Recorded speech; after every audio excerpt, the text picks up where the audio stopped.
And welcome back to my channel. सोचो अगर आपके फ्लाइट या बस टिकट लेने से पहले 2 बार नहीं 5-5 बार सोचना पड़े।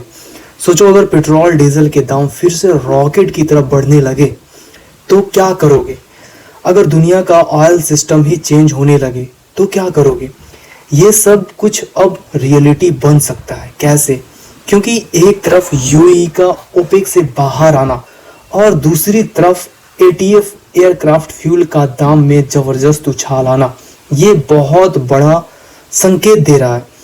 तो आज के वीडियो में हम समझेंगे ओपेक का गेम क्या है, यूएई ने ऐसा डिसीजन क्यों लिया, एटीएफ के दाम क्यों बढ़ रहे हैं और सबसे बड़ा इम्पोर्टेंट ये है कि इंडिया पर इसका क्या असर, क्या इम्पैक्ट हो सकता है।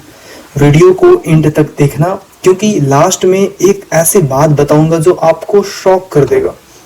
सबसे पहले ये समझते हैं कि ओपेक है क्या। ओपेक एक ग्रुप है ऑयल प्रोड्यूसिंग कंट्री का जो मिलकर डिसाइड करता है कि दुनिया में ऑयल कितना निकलेगा। सिंपल लैंग्वेज में समझते हैं तो सप्लाई कंट्रोल करता है, और जैसे ही सप्लाई कंट्रोल कोई करेगा तो वो प्राइस कंट्रोल भी कर रहा है एक तरह से समझो तो। और जब सप्लाई जैसे ही कंट्रोल होता है तो ऑटोमेटिकली प्राइस जो होता है वो बढ़ जाता है। अब खबर ये है कि यूएई ने ओपेक और इसके साथ निकलने वाले डिसीजन लिया है कि वो अब बाहर निकल जाएगा। ये कोई छोटा स्टेप नहीं है क्योंकि यूएई कोई नॉर्मल कंट्री नहीं है, ये दुनिया का सबसे बड़े ऑयल प्रोड्यूस में से एक है। और सबसे अहम बात ये है कि यूएई ने ऐसा क्यों किया। हमने इंट्रोडक्शन में चर्चा किया था कि यूएई ने ऐसा क्यों किया। इसके पीछे 3 मेजर रीजन के बारे में डिस्कस करते हैं कि वो ओपेक कंट्री लिमिट में ऑयल प्रोड्यूस करना पड़ रहा था अभी कई सारे रीजन और उसके सैंक्शंस की वजह से। तो यूएई ज्यादा प्रोड्यूस कर देगा यदि वो बाहर निकलेगा तो, और वो प्रॉफिट ज्यादा कमाएगा। इस वजह से यूएई सोच रहा है कि हम ओपेक से बाहर निकल जाए। ग्लोबल पॉलिटिक्स क्या चल रहा है अभी इसके बारे में जानते हैं। तो ईरान इजराइल कॉन्फ्लिक्ट और यूएस टेंशन के बाद मिडिल ईस्ट में अलाइनमेंट चेंज हो रहा है, ऐसा वहां पे दिख रहा है। यूएई अपनी स्वतंत्र पॉलिसी बनाना चाह रहा है और यही वजह है कि यूएई द्वारा इस तरीके से फैसले लिए जा रहे हैं। और मार्केट कंट्रोल का भी गेम कुछ असरों में दिख रहा है जहां पे यूएई ओपेक से बाहर आकर के ज्यादा ऑयल बेचने का कोशिश करेगा, जिससे ग्लोबल मार्केट में फिलहाल कंपटीशन नहीं है तो उससे से ज्यादा इनकम और ज्यादा से ज्यादा प्रॉफिट होगा और ओपेक कंट्रोल जो था वो वीक होने लगेगा। अब ऑयल प्राइस का आने वाले समय में फ्यूचर क्या हो सकता है इसके बारे में जानते हैं। सबसे इंपॉर्टेंट पॉइंट यही है कि इसका असर क्या हो सकता है। तो 2 पॉसिबल संभावनाएं ऐसा हो सकता है कि प्राइस गिर भी सकता है। अगर यूएई ज्यादा ऑयल सप्लाई करता है तो ग्लोबली सप्लाई इसका बढ़ेगा, प्राइस डाउन हो सकता है, प्राइस बढ़ भी सकता है। किन स्थितियों में? तो ओपेक अपनी सप्लाई यदि कम कर दे तो मार्केट में अस्थिरता बढ़ेगी। रिजल्ट क्या आएगा? प्राइस जो होगा वो फट से ऊपर बढ़ेगा। एक्सपर्ट क्या बोलते हैं उसके बारे में जानते हैं। तो वो बोले कि अभी का जो सिनेरियो है ना, वहां पे शॉर्ट टर्म में वोलाटिलिटी दिखेगा लेकिन लॉन्ग टर्म में प्राइस रिस्क बढ़ भी सकता है, घट भी सकता है। अब ये जानते हैं कि भारत में अचानक से एरोप्लेन टिकट महंगे क्यों होने लगे।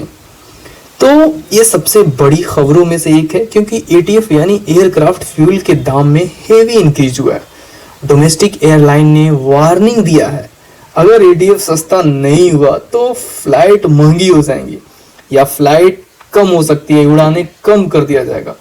अब डाटा क्या बोलता है उसके बारे में जानते हैं। एटीएफ ऑलरेडी एयरलाइन के कॉस्ट को 40 से 50% होता है, प्राइस में 30 से 60% तक जंप देखने को मिल सकता है, यानी कि एयरलाइन का प्रॉफिट ऑलमोस्ट खत्म हो रहा है। एयरलाइन ने गवर्नमेंट को लेटर भी लिखा है और बोला भी है कि इस पे थोड़ा काम कीजिए, टैक्स को कम कर दीजिए ताकि हमें लोगों से पैसा ज्यादा ना लेना पड़े, महंगी फ्लाइटें ना हो जाए। इंडिया पर डायरेक्ट इम्पैक्ट पड़ने की स्थिति देखने को मिल जाएगा आने वाले समय में, जहाँ पे कई लोग जो लग्जरी ट्रैवल करते थे वो कम हो जाएंगे क्योंकि प्राइस ज़्यादा इंक्रीज हो जाएगा। मिडिल क्लास इससे सबसे ज़्यादा इम्पैक्ट हो सकता है। अब पेट्रोल डीजल के दाम बढ़ सकते हैं। देखो, ऑयल इंपोर्ट डिपेंड कंट्री होने की वजह से भारत में इनडायरेक्टली रूप से इम्पैक्ट पड़ेगा ही। महंगाई बढ़ने लगेगा, ट्रांसपोर्टेशन कॉस्ट जो हो जाएगा वो बढ़ेगा, अब हर चीज़ महंगी हो जाएंगी। इकोनॉमिक पर असर क्या आ जाएगा कि एयरलाइंस जो होगा आने वाले समय में लॉस में जाने लगेगा, टूरिज्म इम्पैक्ट हो जाएगा, ग्रोथ जो होगा वो स्लो होने लगेगा। अब ये जानते हैं कि इसके पीछे हिडन गेम क्या चल रहा है, आखिर इतना ग्लोबल वाइज टेंशन क्यों हो रहा है, ये जानते हैं। तो देखो, यूएई ने ओपेक छोड़ा और इंडिया को फायदा भी हो सकता है। अब इसके बारे में ये जानते हैं कि आने वाले समय में इसके ऊपर क्या इम्पेक्ट पड़ता है। तो अगर सिचुएशन ऐसा ही रहा तो कई ऐसी स्थिति बन सकते हैं, जैसा कि मैं बताया कि फ़्लाइटें महंगे हो जाएंगे, पेट्रोल के दाम बढ़ जाएंगे, ग्लोबल ऑयल वार का जो सिचुएशन है वो बन सकता है। तो दोस्तों, एक तरफ यूएई का ओपेक से निकलना और दूसरी तरफ एटीएफ प्राइस का एक्सप्लोजन होना, ये दोनों मिलकर एक बड़ा इकोनॉमिक स्ट्रॉम ला सकता है, जो इंडिया के लिए ये एक चैलेंजिंग भी। अगर आपको ये वीडियो इन्फॉर्मेटिव लगा तो लाइक और शेयर ज़रूर करें, और ऐसे ही डीप एनालिसिस के लिए चैनल को सब्सक्राइब करना ना भूलें। मैं मिलता हूँ आपसे अगले वीडियो में एक और बड़े मुद्दे के साथ। धन्यवाद।